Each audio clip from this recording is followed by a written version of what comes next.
आपण अनेकदा भारताच्या निसर्गाबद्दल आणि इथल्या जंगलाबद्दल भरभरून बोलतो, पण आजच्या या सखोल विश्लेषणात आपण एका अशा वास्तवावर प्रकाश टाकणार आहोत जे थोडं धक्कादायक आहे. हो, नक्कीच. आणि आकडेवारी तर खूपच बोलकी आहे. राईट, म्हणजे आकडेवारी असं सांगते की संपूर्ण भारताचा विचार केला तर देशात जवळपास 21.76% म्हणजे ढोबळ मानाने 21% वनक्षेत्र शिल्लक आहे. बरोबर, पण जेव्हा आपण आपल्या महाराष्ट्राकडे बघतो तेव्हा हाच आकडा थेट 16.55% येऊन आदळतो. म्हणजे फक्त 16% एवढ्या मोठ्या राज्यात जिथे सह्याद्री सारखी अवाढव्य पर्वतरांग आहे, तिथे आपण जंगलाच्या बाबतीत इतके मागे का आहोत? खरं सांगायचं तर हा 16.55% आकडा खरोखरच आपल्याला अंतर्मुख करणारा आहे. एखाद्या भौगोलिक प्रदेशाचा पर्यावरणीय समतोल राखण्यासाठी जेवढ्या वनक्षेत्राची आवश्यकता असते त्यापेक्षा आपण खूप मागे आहोत. म्हणजे आपण डेंजर झोन मध्ये आहोत असं म्हणायला हरकत नाही. एक्झॅक्टली. आणि जर आपण हीच गोष्ट क्षेत्रफळाच्या भाषेत मांडायची ठरवली तर महाराष्ट्रात आज एकूण 50,853 चौरस किलोमीटर इतके वनाच्छादित क्षेत्र आहे. अच्छा, 50,000 चौरस किलोमीटर? हो,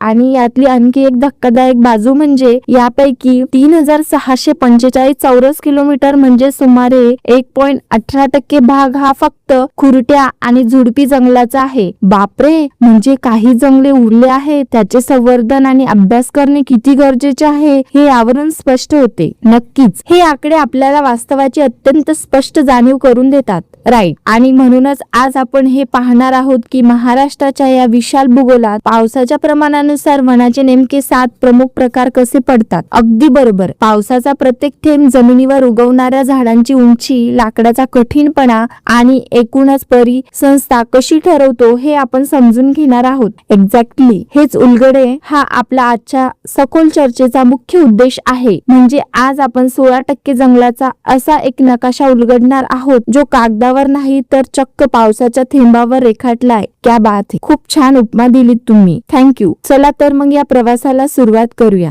आता समजा आपण अरबी समुद्राहून आलेला आणि बाष्पाने भरलेला एक पावसाचा ढग आहोत. ओके, इमॅजिन करूया. हा ढग जेव्हा पहिल्यांदा सह्याद्रीच्या उंच कड्यावर आदळतो तेव्हा तिथे चक्क 200 सेंटीमीटर पेक्षा जास्त पाऊस कोसळतो. आणि या अतिवृष्टीच्या भागात आपल्याला उष्ण कटिबंधीय सदाहरित वने पाहायला मिळतात, ज्याला आपण ट्रॉपिकल एव्हरग्रीन फॉरेस्ट म्हणतो. बरोबर, आणि हा प्रदेश प्रामुख्याने सह्याद्रीचा पायथा सिंधुदुर्ग, सावंतवाडी आणि सह्याद्रीच्या पश्चिमेकडील उतारावरचा जांभ्या मुर्देचा भाग आहे. अच्छा, म्हणजे तिथे पावसाची अक्षरशः संतधार असते. हो ना, भरपूर पाणी आणि सुपीक जमीन यामुळे इथली झाडे आकाशाला गवसणी घालण्यासारखी वाढतात. तुम्हाला ऐकून आश्चर्य वाटेल, पण या वनांमधील वृक्षाची उंची तब्बल 45 ते 60 मीटर उंच असते. थांबा, 60 मीटर? बापरे, 60 मीटर म्हणजे साधारण एका 20 मजली इमारती एवढी उंची? एक्झॅक्टली. पण मला एक सांगा, एवढी उंची गाठायची त्यांना गरज काय? म्हणजे जर तिथे भरपूर पाणी आणि सुपीक जमीन उपलब्ध आहे तर झाडांनी आरामात पसरायला हवे ना. तिथे तर निसर्गाची खरी स्पर्धा सुरू होते. म्हणजे कशी? म्हणजे बघा, या जंगलांमध्ये झाडाची घनता इतकी जास्त असते की जमिनीपर्यंत सूर्याचा प्रकाश पोहोचतच नाही. या जंगलाचा वरचा भाग एका विशाल सोलार पॅनलच्या छत्रीसारखा बनलेला असतो. अच्छा, कॅनोपी तयार होते वरती. अगदी बरोबर. त्यामुळे प्रकाश मिळवण्यासाठी प्रत्येक झाड दुसऱ्याला मागे टाकून वर थेट आकाशाच्या दिशेने वाढण्याचा प्रयत्न करते आणि याच स्पर्धेतून त्यांची उंची 60 मीटर पर्यंत जाते. म्हणजे प्रकाशासाठी चाललेली ही एक प्रकारची जीवघेणी शर्यतच आहे. हो, आणि या शर्यतीत फणस, जांभूळ, पांढरा सेंडार, नागचंपा आणि कावसी यासारखी झाडे आघाडीवर असतात. पण इथे माझ्या मनात एक प्रश्न निर्माण होतोय. विचारा ना, जर तिथे एवढा पाऊस पडतो आणि ही झाडे इतकी वेगाने वाढतात तर मग लाकूड उद्योगासाठी किंवा फर्निचरसाठी आपण या जंगलाचा वापर का करत नाही? मला तरी कधी एव्हरग्रीन जंगलातून लाकूड फर्निचरसाठी वापरलेले ऐकवत नाही. खूप छान प्रश्न आहे हा. पण इथेच निसर्गाचे एक अत्यंत गुंतागुंतीचं विज्ञान दडलेलं आहे. म्हणजे ही झाडे उंच वाढतात हे खरं, पण प्रकाशाच्या अभावामुळे आणि दाट स्पर्धेमुळे त्यांच्या खोडांची वाढ अत्यंत संथ गतीने होते. अच्छा, अनेक दशके चाललेल्या या संत प्रक्रियेमुळे लाकडातील ज्या पेशी असतात, सेल्स असतात, त्या एकमेकांमध्ये अत्यंत घट्ट विणल्या जातात. परिणामी या लाकडाचे लाकूड इतके प्रचंड कठीण आणि जड बनते की ते कापणे किंवा त्यावर प्रक्रिया करणे मानवासाठी अत्यंत अवघड आणि खर्चिक होऊन बसते. कमाल आहे. म्हणजे व्यावसायिक दृष्ट्या टिंबर म्हणून त्याचा उपयोग खूपच मर्यादित होतो. एक्झॅक्टली. हे तर असं झालं की निसर्गाने स्वतःच आपल्या या भव्य वृक्षांना मानवी कुऱ्हाडीपासून वाचवण्यासाठी एक नैसर्गिक चिलखत दिले. एखाद्या उंच, भव्य आणि अभिमानी माणसासारखी ही झाडे आहेत, जी दिसायला 60 मीटर उंच आहेत, पण आतून इतकी कठीण आहे की कोणाच्या उपयोगाची नाहीत. अगदी बरोबर बोललात. बरं, मग आता आपण या अतिपावसाच्या प्रदेशात थोडं खाली येऊया. पावसाचा तो ढग आता पुढे सरकला आणि पाऊस 150 ते 200 सेंटीमीटरच्या दरम्यान स्थिरावला आहे. राईट. या नव्या वातावरणात आपल्याला उष्णकटिबंधीय निमसदाहरित वने दिसतात, ज्याला आपण ट्रॉपिकल सेमी एव्हरग्रीन फॉरेस्ट म्हणतो. आणि हे कुठं आढळतात? हा प्रामुख्याने कोकण किनारपट्टीचा पट्टा आहे. तसेच आबुली, लोणावळा आणि इगतपुरी यासारख्या आपण नेहमी जाणाऱ्या पर्यटन स्थळांच्या परिसरात ही वने आढळतात. अच्छा, म्हणजे पावसाचे प्रमाण थोडं कमी झालं. हो, आणि पाऊस कमी झाला, साहजिकच वृक्षांची उंचीही कमी होते. मगाशी आपण 60 मीटर उंची पाहिली, पण इथे शिसम, बिबळा, कंदम, किंजल, आंबा आणि रानफणस यासारख्या झाडांची उंची 20 ते 30 मीटर इतकीच असते. म्हणून इथे सूर्याच्या प्रकाशासाठी तेवढी भयंकर स्पर्धा नाहीये. पण जर आपण याला व्यापक दृष्टिकोनातून पाहिले तर मानवाला काय फायदा होतो? इथेच निसर्गाचं अर्थशास्त्र काम करतं. इथे मानवाला हवा तसा परफेक्ट समतोल मिळतो. कशाचा समतोल? लाकडाचा कठीणपणाचा, उंची आणि स्पर्धा कमी झाल्यामुळे या झाडांच्या खोडांची रचना सदाहरित वृक्ष इतकी अति कठीण नसते. हे लाकूड मजबूत असते, पण त्यावर हत्याराने काम करणे शक्य असते. अच्छा, म्हणजे सुतार काम करता येते यावर. एक्झॅक्टली. म्हणूनच निम सदाहरित वनाची उंची कमी असली तरी इमारतीचे बांधकाम करण्यासाठी, घराचे वासे बनवण्यासाठी आणि शेतीची अवजारे बनवण्यासाठी ही वने सदाहरित वनापेक्षा अधिक उपयुक्त ठरतात. क्या बात. आता हे सगळं ऐकताना मला एक वेगळाच प्रश्न पडलाय. बोला की. आपण आतापर्यंत पावसाच्या प्रमाणावरून जंगले ठरवतोय, पण मी जेव्हा महाबळेश्वर, पाचगणी किंवा माथेरानला जाते तिथे प्रचंड पाऊस असतो ना, तब्बल 250 सेंटीमीटर पेक्षा जास्त. हो, अगदी बरोबर. पण तिथे मला हे महाकाय कठीण लाकडाचे वृक्ष दिसत नाही. तिथे तर आपण शुद्ध मध, स्ट्रॉबेरी किंवा आयुर्वेदिक औषधे बघतो. असं का? अतिशय अचूक निरीक्षण आहे तुमचं. हा आपला तिसरा प्रकार आहे, ज्याला आपण उपोष्ण कटिबंधीय सदाहरित वने किंवा सब ट्रॉपिकल एव्हरग्रीन फॉरेस्ट म्हणतो. अच्छा, पण मग इथे वेगळं काय आहे? इथे पाऊस 250 सेंटीमीटर पेक्षा जास्त असतो, हे खरं आहे. पण एक घटक पूर्णपणे बदललेला असतो आणि तो म्हणजे समुद्र सपाटीपासूनची उंची किंवा ॲल्टिट्यूड. राईट. महाबळेश्वर, माथेरान, भीमाशंकर किंवा सातपुड्यातील गाविलगड आणि अस्तंबा डोंगर घ्या. इथे प्रचंड उंचीमुळे तापमान खूप कमी असते. हवेत सतत गारवा आणि धुके असते. म्हणून म्हणजे अति पाऊस असूनही कमी तापमानामुळे वृक्षाची वाढ वेगळ्या पद्धतीने होते. तर नक्कीच सततचा गारवा आणि धुक्यामुळे इथल्या झाडांच्या पाण्याची कमतरता कधीच भासत नाही, पण कडक ऊनही मिळत नाही. राईट. त्यामुळे हिरडा, बेहडा, अंजन, जांभूळ आणि कारवी यासारखी वृक्ष इथे टीक धरून राहत नाही. या वातावरणात लाकूड कठीण होण्याऐवजी मऊ राहते. अच्छा, आणि मऊ लाकूड असल्यामुळे त्याचा एक वेगळा फायदा होतो. एक्झॅक्टली. मऊ लाकूड आणि भरपूर फुलोरा यामुळे इथे मधमाशांचे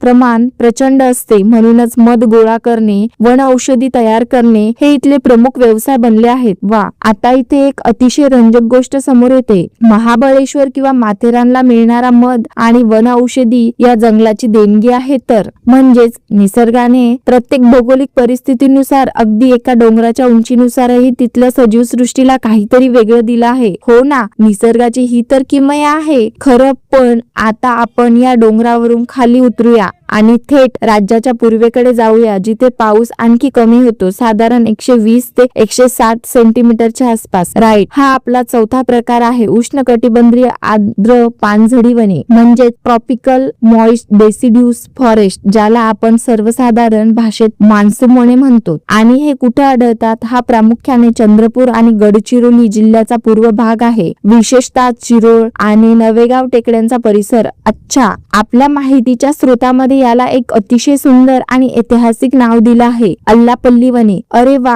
अल्लापल्ली वने. हो, आणि इथे अल्लापल्लीचे वने महाराष्ट्राची शान मानली जातात. इथे मुख्यत्वे सागवान म्हणजेच टिकूड मोठ्या प्रमाणावर आढळते. याशिवाय चंदन, पळस, आवळा, हिरडा, खैर आणि शिसवी हे वृक्ष इथे आहेत. पण मला नेहमी एक प्रश्न पडतो, कोणता? पानझडी म्हणजे पाने गाळणारी जंगले. जर तिथे 120 ते 160 सेंटीमीटर असा चांगला पाऊस पडतो तर ही झाडे आपली पाने का गाळतात? म्हणजे पाणी तर मुबलक आहे ना. हेच तर या झाडांचे सर्वात मोठे तंत्र आहे. पावसाळ्यात भरपूर पाणी असते हे खरं आहे, पण हिवाळ्यात संपून उन्हाळा सुरू झाला की पाण्याचे प्रमाण झपाट्याने कमी होते. राईट, उन्हाळ्यात पाण्याची कमतरता भासते. आपल्याला माहितीच आहे की पानांमधून बाष्पीभवनाद्वारे पाण्याचा मोठा अंश उडून जातो, ज्याला आपण ट्रान्सपिरेशन म्हणतो. मग हे पाणी वाचवण्यासाठी आणि स्वतःला जिवंत ठेवण्यासाठी ही झाडे उन्हाळ्याच्या सुरुवातीला आपली सगळी पाने गाळून टाकतात. म्हणजे झाड स्वतःहून स्वतःला एका सुप्त अवस्थेत म्हणजे डर्मोसिन्स मध्ये घेऊन जातो. एक्झॅक्टली. पण याचा आपल्याशी म्हणजेच मानवाच्या अर्थकारणाशी काय संबंध?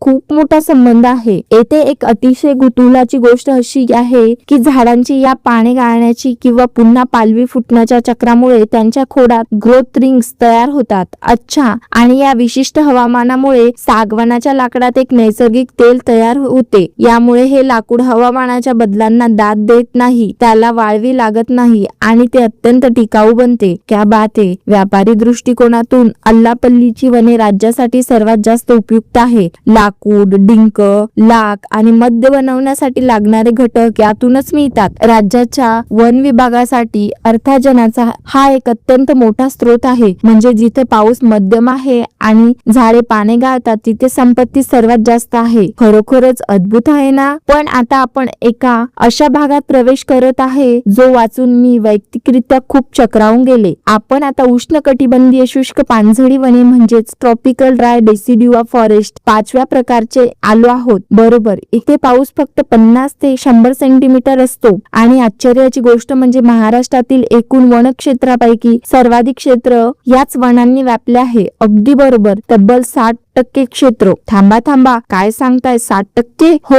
म्हणजेच आपण जेव्हा महाराष्ट्राचा विचार करतो तेव्हा आपल्या डोळ्यासमोर नेहमी हिरवगार कोकण, महाबळेश्वर किंवा खंडाला, लोणावळा येतं. पण तुम्ही सांगताय की महाराष्ट्राचं खरं रूप हे विरळ, कोरड्या आणि शुष्क जंगलात आहे. हा तर माझ्यासारख्या अनेकांना खूप मोठा गैरसमज दूर केल्यासारखा झाला. हे ते वास्तव आहे जे आकडेवारीतूनच समोर येतं. सातपुडा, अजिंठा, डोंगररांग आणि संपूर्ण विदर्भाचा बहुतांश भाग या पट्ट्यात ही वने पसरलेली आहेत. म्हणजे अमरावती, नागपूर, भंडारा हा सगळा भाग. राईट. प्रशासकीय दृष्ट्या एक क्विक रिव्हिजन म्हणून सांगायचा तर राज्यात सर्वाधिक वने नागपूर विभागात आहे आणि ती प्रामुख्याने याच शुष्क पानझडी प्रकारची आहेत. इथली झाड उंच वाढत नाही, ती विरळ असतात आणि कोरड्या जंगलांमध्ये कोणती झाड टीक धरतात. सागवन आणि शिसम तर आहेतच, पण धावडा, लेंडी आणि विशेष करून तेंडू नावाचे झाड इथे आढळते. हो, तेंडू. मी जेव्हा या तेंडूच्या पानाबद्दल सखोल माहिती वाचली तेव्हा मला समजले की हे फक्त एक झाड नाहीये, तर ही एक संपूर्ण अर्थव्यवस्था आहे. अगदी बरोबर. तेंडूच्या पानाची विडी उद्योगासाठी मोठ्या प्रमाणावर वापर होतो. ही पाने जाळली तरी लवकर तडधत नाही किंवा विजत नाही, हा त्यांचा नैसर्गिक गुणधर्म आहे. अच्छा, म्हणजे हा नॅचरल क्वालिटीचा भाग आहे. हो ना. याच एका साध्या पानावर लाखो आदिवासी आणि स्थानिक लोकांचा रोजगार अवलंबून आहे. कोरड्या भागात निसर्गाने दिलेला हा एक मोठा आर्थिक आधार आहे. एका पानावर चालणारा एवढा मोठा उद्योग, हे सगळं ऐकून असं वाटतं की निसर्ग आपल्याला कधी रिकाम्या हाताने परत पाठवत नाही. नक्कीच नाही. बरं, आता आपण पावसाचे प्रमाण आणखी कमी करूया. समजा आपला तो पावसाचा धब आता पूर्णपणे रिकामा झाला आहे आणि आपण 50 सेंटीमीटर पेक्षा कमी पाऊस असलेल्या भागात आलो आहोत. ओके, हा आपला 6वा प्रकार आहे, उष्णकटिबंधीय काटेरी वने किंवा ट्रॉपिकल थॉर्नी फॉरेस्ट. हा दख्खनच्या पठारावरील तो भाग आहे जो पूर्णपणे पर्जन्य छायेत म्हणजेच रेन शॅडो मध्ये येतो. सह्याद्रीच्या पर्वतरांगामुळे इथपर्यंत पाऊस रोज पोहोचू शकत नाही. म्हणजे आपले पुणे, सातारा, सांगली, अहमदनगर, सोलापूर आणि मराठवाड्याचा भाग, बरोबर ना? इथे बाबूळ, खैर, निवगुंड, हिवर आणि कोरफड अशा प्रकारच्या वनस्पती दिसतात. खैराच्या झाडापासून कात मिळतो जो आपण पानात खातो हे मला माहिती होतं, पण मला हे नेहमी प्रश्न पडायचा की या भागातल्या झाडांना एवढे काटे का असतात? तुम्हाला काय वाटतंय? सुरुवातीला मला वाटायचं की जनावरांनी त्यांना खाऊ नये म्हणून ही काटे असावीत, पण यामागचं विज्ञान काहीतरी वेगळंच आहे, बरोबर हो? यावरून एक अत्यंत महत्वाचा प्रश्न निर्माण होतो की येथील झाडे खारफुटी असतात. प्राण्यांपासून संरक्षण हा दुय्यम फायदा झाला, पण त्यामागे एक मुख्य विज्ञान अत्यंत रंजक आहे. ते कसं? मगाशी आपण बाष्पीभवनाबद्दल बोललो. पाण्याच्या पृष्ठभागावरून पाणी उडून जाते. आता विचार करा, या पर्जन्यछायेच्या प्रदेशात आधीच पिण्यापुरतं पाणी नाही, तेथे झाड स्वतःच्या पानांमधून पाणी उडवून कसं जाऊ देईल? राईट, पाण्याची बचत करणं महत्वाचं आहे. एक्झॅक्टली. त्यामुळे लाखो वर्षाच्या उत्क्रांतीमध्ये या झाडांनी स्वतःची पाने आकाराने अत्यंत लहान केली आणि काहींनी तर पानांमध्ये रूपांतर नंतर चक्क तीक्ष्ण काट्यांमध्ये केलं. अच्छा, म्हणजे काटा म्हणजे पानाचं आहे एक प्रकारचं? हो, काटा म्हणजे पानाचं आहे. काटा म्हणजे पृष्ठभाग कमी आणि पृष्ठभाग कमी म्हणजे पाण्याचे बाष्पीभवन शून्य. हे निसर्गाचं एक अत्यंत प्रगत सर्व्हायव्हल मेकॅनिझम आहे. हे तर भन्नाट आहे. म्हणजे पाण्याची कमतरता भरून काढण्यासाठी पानांनीच काटे बनवले.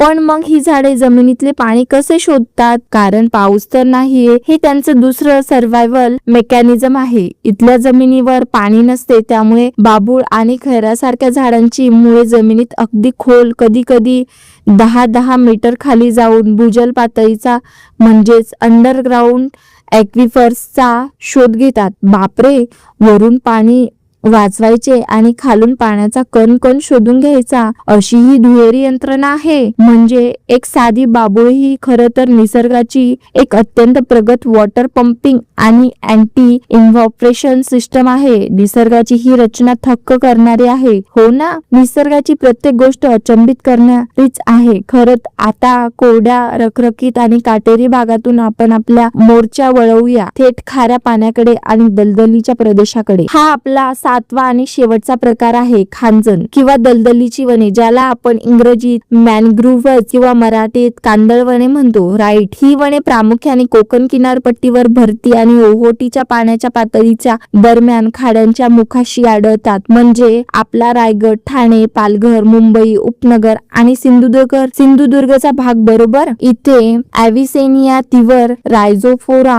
कांदळ, चिंपी आणि मारंडी अशा प्रकारची झाडे आहेत. या झाडांच्या रचनेबद्दल जेव्हा मी वाचतो तेव्हा माझ्या डोळ्यासमोर एखाद्या सायफाय चित्रपटातील एलियन वनस्पती आली. असं का? कारण झाडांची मुळं जमिनीच्या खाली जाण्याऐवजी चिखलातून थेट जमिनीवर आलेली असतात. गुरुत्वाकर्षणाच्या विरुद्ध दिशेने वाढणारी मुळे नेमकी काय करतात? खूप छान ऑब्झर्वेशन आहे तुमचं. यावर आलेल्या मुळांना न्यूमोटोफोर्स किंवा श्वसनमुळे म्हणतात. श्वसनमुळे म्हणजे ते श्वास घेतात. हो, दलदलीच्या भागात आणि खाऱ्या पाण्यात जमिनीखाली ऑक्सिजनची प्रचंड कमतरता असते. जर मुळे नेहमीप्रमाणे खालीच राहिली तर झाड अक्षरशः गुदमरून मरेल. बापरे, त्यामुळे श्वास घेण्यासाठी, जिवंत राहण्यासाठी ही मुळे चिखलातून वर हवेत येतात आणि थेट वातावरणातून ऑक्सिजन घेतात. जमिनीतून वर येऊन श्वास घेणारी मुळे. निसर्ग जिवंत राहण्यासाठी कोणतीही मर्यादा ओलांडू शकतो याचे हे उत्तम उदाहरण आहे. पण या कांदळवनाच्या आपल्याला म्हणजेच माणसाला किंवा पर्यावरणाला काय उपयोग आहे? ही कांदळवने केवळ ऑक्सिजनच घेत नाही तर सागरी लाटांपासून किनारपट्टीचे संरक्षण करून एका नैसर्गिक भिंतीचे काम करतात. अच्छा, म्हणजे प्रोटेक्शन. हो, आणि त्यांच्या या गुंतागुंतीच्या मुळाचे जाळे एका नैसर्गिक शॉक ऑब्झर्व्हर सारखं काम करते. जेव्हा समुद्राला उधाण येते किंवा त्सुनामी सारखी संकटे येतात तेव्हा ही वने लाटाचा वेग तोडतात आणि जमिनीची धूप थांबवतात. वा, शिवाय या खाऱ्या पाण्यात वाढवल्यामुळेच या झाडांचे लाकूड खूप हलके आणि पाण्यावर तरंगणारे असते. त्यामुळे स्थानिक कोळी बांधव याचा वापर होड्या बनवण्यासाठी करतात. म्हणजे जी झाडे समुद्राच्या लाटाशी लढून किनारपट्टी वाचवतात त्याच झाडांच्या हलक्या लाकडांपासून बनवलेल्या होड्यांवर बसून माणूस समुद्रात मासेमारीला जातो. निसर्ग आणि मानवाचे चक्र खरोखरच अद्भुत आहे. नक्कीच. तर आता आपण या संपूर्ण प्रवासाचा थोडक्यात आढावा घेऊया. आपण सुरुवात केली होती 200 सेंटीमीटर पावसातील 60 मीटर उंच वाढणाऱ्या सूर्याच्या प्रकाशासाठी लढणाऱ्या आणि कठीण लाकूड असलेल्या सदाहरित वृक्षापासून. इथून आपण अल्लापल्लीच्या आर्द्र पानझडी वनाकडे आलो, जिथे झाडे पाने गाळून लाकडात तेल साठवतात आणि अर्थव्यवस्थेला बळकटी देतात. आपण हेही पाहिले की महाराष्ट्राचा तब्बल 60% भाग हा कोरड्या जंगलाचा आहे, जिथे तेंडूच्या एका पानावर उद्योग चालतात. बरोबर. तेथून आपण 50 सेंटीमीटरपेक्षा कमी पावसातील काटेरी वनस्पतीपर्यंत गेलो, ज्यांनी पानाचे रूपांतर काट्यात केले, आणि शेवटी आपण पाहिले दलदलीत जमिनीच्या वर येऊन ऑक्सिजन घेणारी कांदळवने. हा प्रवास केवळ महाराष्ट्राच्या भूगोलाचा नाही, तर तो निसर्गाच्या अनुकूलतेचा म्हणजेच ॲडॅप्टेशनचा एक अत्यंत उत्कृष्ट आणि जिवंत नमुना आहे. प्रत्येक झाडाने स्वतःच्या अस्तित्वासाठी एक वेगळं विज्ञान शोधून काढलं. नक्कीच. आणि या सगळ्यांचा अभ्यास करताना एक सगळ्यात महत्त्वाचा धागा समोर येतो, तो म्हणजे एवढे मोठे आणि गुंतागुंतीचे वैविध्य केवळ एका गोष्टीवर उभे आहेत, आणि ते म्हणजे पावसाचे प्रमाण. एक्झॅक्टली. आपण अगदी सुरुवातीला पाहिले की सध्या महाराष्ट्रातील वनक्षेत्र केवळ 16.55% येऊन ठेपले आहे, आणि आपण आत्ताच हे सविस्तर विज्ञानासह समजून घेतले आहे की 7ही वनाचे प्रकार केवळ आणि केवळ पावसाच्या प्रमाणावर आणि त्यांच्या वेळापत्रकावर अवलंबून आहे. हो, हे तर आहेच. तर प्रश्न हा आहे की जर भविष्यात हवामान बदलामुळे म्हणजेच क्लायमेट चेंजमुळे पावसाचे हे हजारो वर्षाचे वेळापत्रक आणि प्रमाण पूर्णपणे बदलले, जिथे आज 200 सेंटीमीटर पाऊस पडतो तिथे दुष्काळ पडला, आणि जिथे आज पाणी वाचवण्यासाठी काटेरी वने आहेत तिथे अतिवृष्टी झाली, तर निसर्गाने हजारो वर्षाच्या प्रक्रियेतून निर्माण केलेले अत्यंत नाजूक आणि गुंतागुंतीचे सर्व्हायव्हल मेकॅनिझम टीक धरू शकेल का? पावसावर अवलंबून असलेल्या विशिष्ट भौगोलिक रचना आणि त्यावरील संपूर्ण परिसंस्था कायमच्या नष्ट होतील, यावर नक्की विचार करणार. पुन्हा भेटूया अशाच एका सखोल विश्लेषणात.